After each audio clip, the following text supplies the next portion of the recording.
श्री कृष्ण गोविंद हरे मुरारे, हे नाथ नारायण वासुदेव। श्री कृष्ण गोविंद हरे मुरारे, हे नाथ नारायण वासुदेव। ओम नमो भगवते वासुदेवाय। ओम नमो भगवते वासुदेवाय। कृष्णाय वासुदेवाय हरये परमात्मने प्रणतक्लेशनाशाय गोविन्दाय नमो नमः। सच्चिदानन्दरूपाय विश्वोत्पत्त्यादिहेतवे तापत्रयविनाशाय श्रीकृष्णाय वयं नमः। सच्चित आनंद स्वरूप परमात्मा जो सृष्टि के उत्पत्ति, पालन और संहार करता है तथा जीवों के आध्यात्मिक, आदि दैविक, आदि भौतिक तापों को नष्ट करने वाले हैं, अर्थात जीवों के मानसिक, शारीरिक और भौतिक दुखों को दूर करने वाले हैं, उन श्री कृष्ण भगवान को हम नमस्कार करते हैं। श्री कृष्ण गोविंद हरे मुरारे, ये नाथ नारायण वासुदेव। श्रीमद् भागवत सप्तम स्कंद द्वितीयोध्याय श्लोक 31 से। हिरण्यकशिपुरुवाच उषी नरेन्द्रं विधिना तथा कृतं पतिं महिष्य प्रसमीक्ष्य दुःखिता हतास्मनाथेति करैरुरोभृशं घ्नतो मुहुस्तत्पदयोरुपापतन्।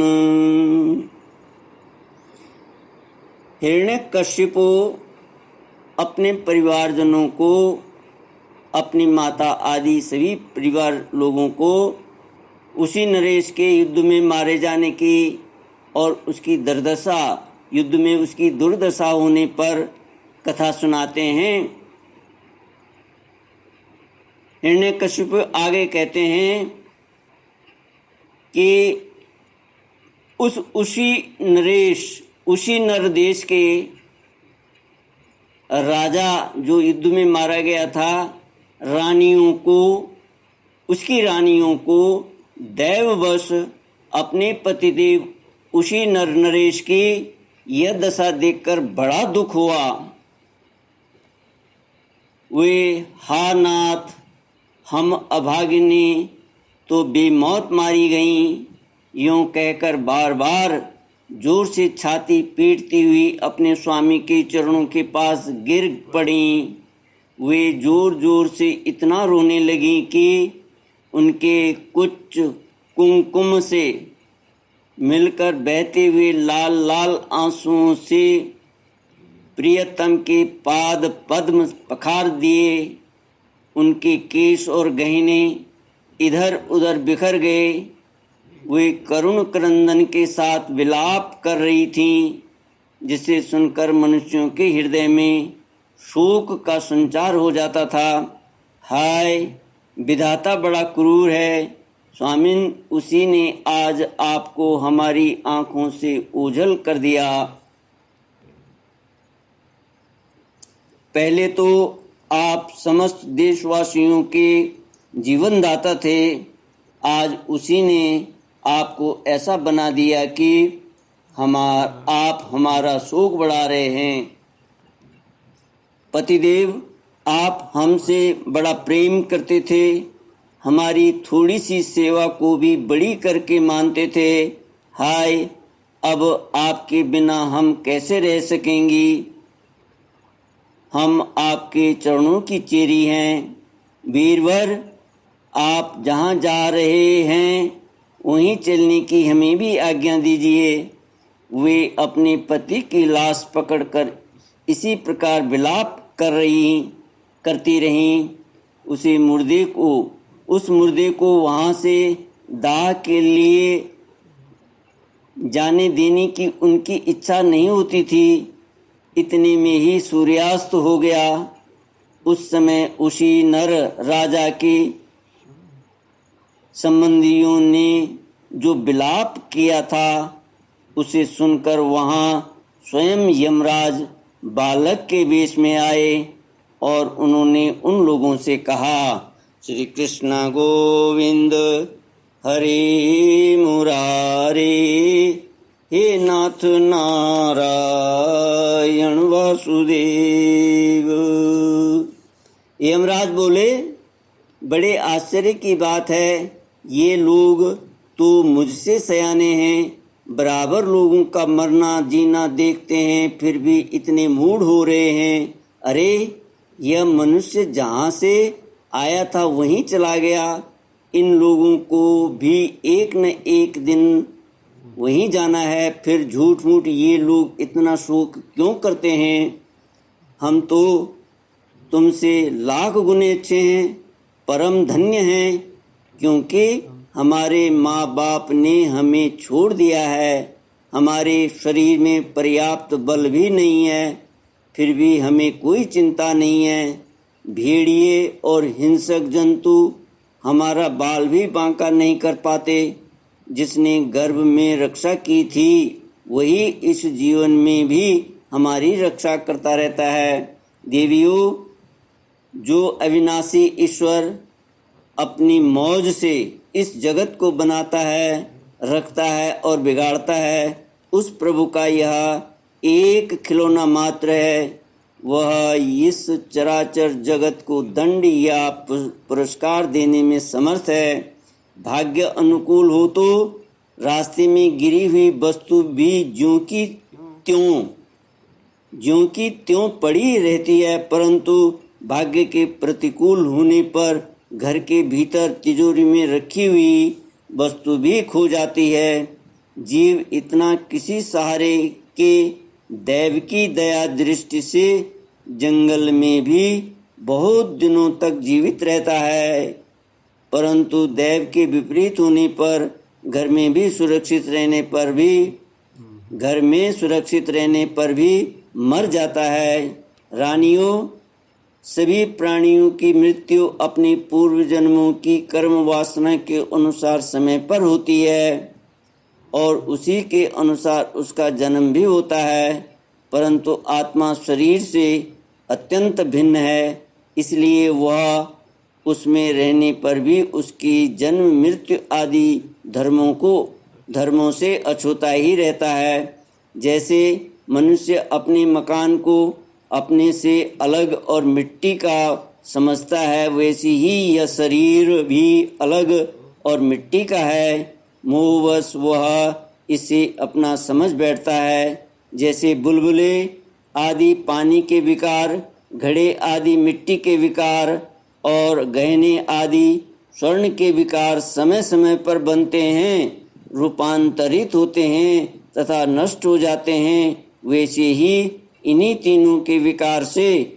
बना हुआ यह शरीर भी समय पर बन बिगड़ जाता है। जैसे काठ में रहने वाली व्यापक अग्नि स्पष्ट ही उससे अलग है, जैसे देह में रहने पर भी वायु का उससे कोई संबंध नहीं है, जैसे आकाश सब जगह एक सा रहने पर भी किसी के दोष गुण से लिप्त नहीं होता, वैसे ही समस्त देहेंद्रियों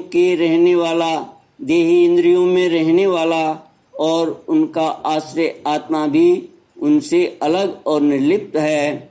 मूर्खों, जिसके लिए तुम सब शोक कर रहे हो वह सुयज्ञ नाम का शरीर तो तुम्हारे सामने पड़ा है। तुम लोग इसी को देखते थे। इसमें जो सुनने वाला और बोलने वाला था वह तो कभी किसी को नहीं दिखाई पड़ता था, फिर आज भी नहीं दिखाई दे रहा है, तो शोक क्यों? तुम्हारी यह मान्यता कि प्राण ही बोलने या सुनने वाला था, सो निकल गया, मूर्खता पूर्ण है, क्योंकि सुषुप्ति के समय प्राण तो रहता है, पर न वह बोलता है और न सुनता है। शरीर में सब इंद्रियों की चेष्टा का हेतुभूत तो महाप्राण है। वह प्रधान होने पर भी बोलने या सुनने वाला नहीं है, क्योंकि वह जड़ है। देह और इंद्रियों के द्वारा सब पदार्थों का दृष्टा जो आत्मा है, वह शरीर और प्राण दोनों से पृथक है। यद्यपि वह परिच्छिन्न नहीं है, व्यापक है, फिर भी पंचभूत इंद्रिय और मन से युक्त नीचे ऊंचे देव, मनुष्य, पशु, पक्षी आदि शरीरों को ग्रहण करता और अपने विवेक बल से मुक्त भी हो जाता है। वास्तव में वह इन सब से अलग है। जब तक वह 5 प्राण, 5 कर्मेंद्रियां, 5 ज्ञानेंद्रियां, बुद्धि और मन, इन 17 तत्वों से बने हुए लिंग शरीर से युक्त रहता है, तभी तक कर्मों से बंधा रहता है। और इस बंधन के कारण ही माया से होने वाले मोह और क्लेश बराबर उसके पीछे पड़े रहते हैं। प्रकृति के गुणों और उनसे बनी हुई वस्तुओं को सत्य समझना अथवा कहना झूठ मूठ का दुराग्रह है। मनोरथ के समय की कल्पित और स्वप्न के समय की दीख पड़ने वाली वस्तुओं के समान इंद्रियों के द्वारा जो कुछ ग्रहण किया जाता है, सब मिथ्या है। इसलिए शरीर और आत्मा का तत्व जानने वाले पुरुष न तो अनित्य शरीर के लिए शोक करते हैं और न नित्य आत्मा के लिए ही, परंतु ज्ञान की दृढ़ता न होने के कारण जो लोग शोक करते रहते हैं, उनका स्वभाव बदलना बहुत कठिन है। श्री कृष्ण गोविंद हरे मुरारे, हे नाथ नारायण वासुदेव। किसी जंगल में एक बहेलिया रहता था। वह बहेलिया क्या था? विधाता ने मानो उसे पक्षियों के काल रूप में ही रच रखा था। जहाँ कहीं भी वह जाल फैला देता और ललचाकर चिड़ियों को फंसा लेता। एक दिन उसने कुलिंग पक्षी के एक जोड़ी को चारा चुगते देखा। उनमें से उस बहेलिये ने मादा पक्षी को तो शीघ्र ही फंसा लिया। कालवश वह जाल के फंदे में फंस गई।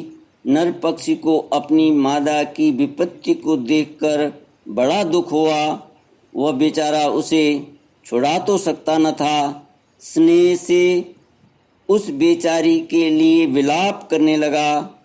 उसने कहा, यूं तो विधाता सब कुछ कर सकता है, परंतु है वह बड़ा निर्दयी। यह मेरी सहचरी एक तो स्त्री है, दूसरे मुझ अभागे के लिए शोक करती हुई बड़ी दीनता से छटपटा रही है। इसे लेकर वह करेगा क्या? उसकी मौज हो तो मुझे ले जाए। इसके बिना मैं अपना यह अधूरा विधुर जीवन, जो दीनता और दुख से भरा हुआ है, लेकर क्या करूँगा? अभी मेरे अभागे बच्चों के पर भी नहीं जमे हैं। स्त्री के मर जाने पर उन मातृहीन बच्चों को मैं कैसे पालूंगा? ओह, घोंसले में वे अपनी माँ की बाट देख रहे होंगे। इस तरह वह पक्षी बहुत सा विलाप करने लगा। अपनी सहचरी के वियोग से वह आतुर हो रहा था। आंसुओं के मारे उसका गला रुंध गया था। तब तक काल की प्रेरणा से पास ही छिपे हुए उसी बहेलिये ने ऐसा बाण मारा कि वह भी वहीं पर लौट गया। मूर्ख रानियों, तुम्हारी भी यही दशा होने वाली है। तुम्हें अपनी मृत्यु तो दिखती नहीं और इसके लिए रो पीट रही हो। यदि तुम लोग 100 वर्ष तक इसी तरह शोकवश छाती पीटती रहो तो भी अब तुम इसे नहीं पा सकोगी। श्री कृष्ण गोविंद हरे मुरारे, हे नाथ नारायण वासुदेव। हिरण्यकशिपु ने कहा, उस छोटे से बालक की ऐसी ज्ञानपूर्ण बातें सुनकर सब के सब दंग रह गए।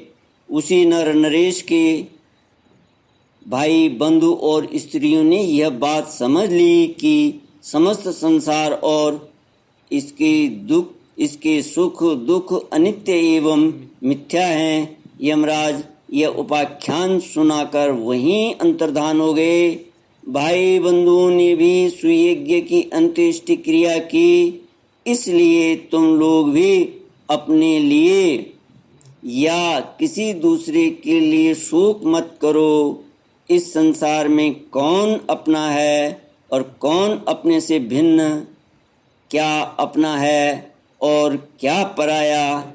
प्राणियों को अज्ञान के कारण ही यह अपने पराये का दुराग्रह हो रहा है। इस भेद बुद्धि का और कोई कारण नहीं है। नारद जी ने कहा, युधिष्ठिर, अपनी पुत्र वधू के साथ दिति ने हिरण्यकशिपु की यह बात सुनकर उसी क्षण पुत्र शोक का त्याग कर दिया और अपना चित्त परम तत्व स्वरूप परमात्मा में लगा दिया। श्री कृष्ण गोविंद हरे मुरारे, हे नाथ नारायण वासुदेव। इति श्रीमद्भागवते महापुराणे पारमहंस्यां संहितायां सप्तमस्कन्धे द्वितीयशोकापनयनं नाम द्वितीयोऽध्यायः। ओम पूर्णमिदं पूर्णात् पूर्णमुदच्यते पूर्णस्य पूर्णमादाय पूर्णमेवावशिष्यते। ओम शांति शांति शांति। हरि ओम। श्री गुरुभ्यो नमः।